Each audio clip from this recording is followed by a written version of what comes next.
profesor del Castillo, ¿qué ciudad de Bogotá encuentra Brunner?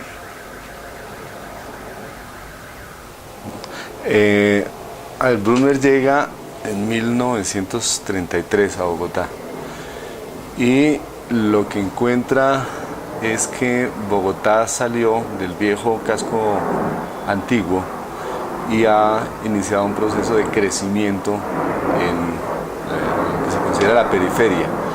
Son fundamentales. Entonces, grabando, 3, 2, 1. Profesor del Castillo, ¿qué ciudad encuentra Brunner? Brunner llega en 1933 a Bogotá y lo que encuentra es una ciudad que está en proceso de crecimiento. Ha salido del viejo casco antiguo que iba hasta la calle 26 y la calle Primera, y lo que los estudiosos han mostrado es el crecimiento de lo que se ha llamado la ciudad de barrios. Comienzan a aparecer las áreas de residencia para todos los estratos de Bogotá por fuera del antiguo casco. Brunner, ¿por qué es llamado a Bogotá? ¿Cuál era su tarea?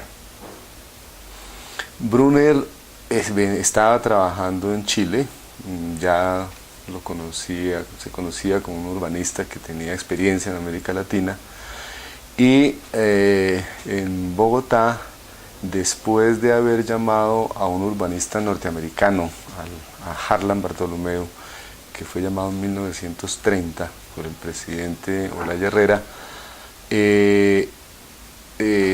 la ciudad es consciente de que tiene que crear un departamento de planeación. Existía la antigua Secretaría de Obras Públicas, pero hay que hacer un departamento de planeación urbana.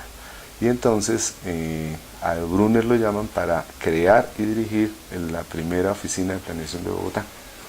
Por eso llega ¿Y la tarea de esa oficina específicamente era manejar el crecimiento de la ciudad de barrios o tenía otras tareas? La pregunta específicamente es, ¿esta oficina era municipal o nacional? Municipal, es una oficina de Bogotá. Y en ese momento, en la década del 30 de esos años, ya hay claramente una idea fija, hay que hacer un plan urbanístico para Bogotá, que no lo tenía. Entonces, para hacer el plan urbanístico se dice, hay que crear la institución necesaria para eso, que es el Departamento de Planeación Urbana, y eso es lo que inicialmente viene a hacer Brunner, el plan urbanístico de Bogotá, y inmediatamente comienza también a hacer los diseños para los nuevos barrios que están surgiendo en Bogotá. ¿El plan urbanístico que realiza Brunner, que piensa Brunner, tiene alguna característica específica? Sí, básicamente lo que Brunner empieza a hacer es, primero, hacer un plan vial. Había un gran desorden en las nuevas vías que estaban apareciendo, y entonces Brunner empieza a hacer el primer plan vial para Bogotá, ¿sí?, para ligar el centro con los nuevos barrios que están apareciendo. Esa es una tarea que hace Brunner. Y lo otro que él empieza a hacer y que tiene una gran influencia es en el diseño de las nuevas áreas residenciales. Ese es un aporte fuerte que hace Brunner. ¿Cuáles son las características principales de estas áreas residenciales? ¿Qué idea de ciudad tenía Brunner?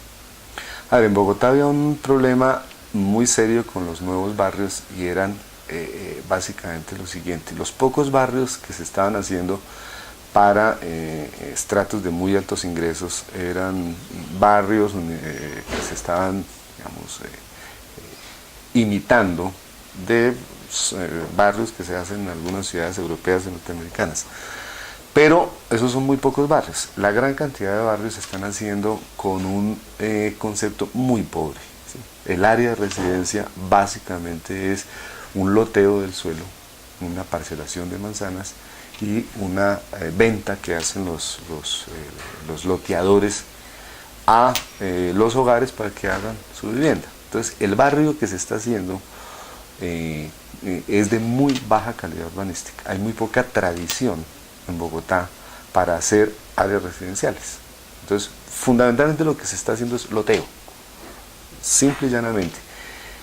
Brunner tiene una experiencia importante, ¿sí? Que es una experiencia que en Europa se ha hecho muy fuerte en ese momento, que es la construcción de nuevas áreas residenciales con una calidad urbanística, con unos elementos urbanos que en Bogotá no se conocían.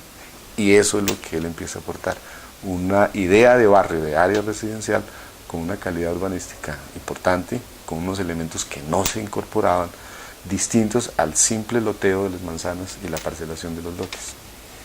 ¿Esa idea de barrio de Brunner permanece aún en la ciudad? Sí, hay una serie de barrios que se lograron hacer. Los barrios que se hacen, por ejemplo, al oriente de la avenida Caracas, ¿sí? Que son fundamentalmente Teusaquillo, La Magdalena, el barrio Armenia, posteriormente La Soledad, ¿sí? Son barrios que incorporan varios de los elementos que propone Brunner. Y en las zonas del sur de la ciudad también los que se llamaban los barrios obreros reciben la influencia de Brunner y cambia el tipo de barrio que se está construyendo. ¿Es posible pensar en un modelo específico de barrio de Brunner que después se cambia? Es decir, el plan urbanístico de Brunner, ¿hasta dónde llega? ¿Cuál fue su futuro en el momento en el que él lo pensó? A ver, básicamente lo que logra hacer Brunner, él no hace un plan de crecimiento de Bogotá, ¿sí? Sino que sus ideas básicas están en ordenar el sistema vial de la ciudad que está creciendo, conectarlo con el antiguo casco y empezar a suturar, ¿sí? A coser, a tejer todos los vacíos urbanos que está generando, porque la forma de crecimiento de Bogotá es lo que en urbanismo llamamos el crecimiento como de salto de rana. Se van haciendo barrios aquí, luego en otro lado, pero no hay continuidad en el tejido urbano. Entonces, uno de los esfuerzos que hace Brunner, ¿sí? El ordenar el sistema vial, y dos, coser y suturar todos estos vacíos que tiene la ciudad con los tejidos que se están. Ese es fundamentalmente el aporte. Y lo hace fundamentalmente con barrios, con áreas residenciales. En ese momento Bogotá no está haciendo un esfuerzo muy fuerte en crear otro tipo de áreas. Solo cuando se empieza a plantear el plan para el cuarto centenario, para celebrar el cuarto centenario de la ciudad, se incorporan otros elementos y Brunner ahí también tiene otra presencia importante. El cuarto centenario, el plan de obras del cuarto centenario tal vez es donde logra Brunner digamos, aportar sus mejores ideas en el tema del urbanismo para Bogotá. ¿Hasta qué año permanece Brunner en Bogotá?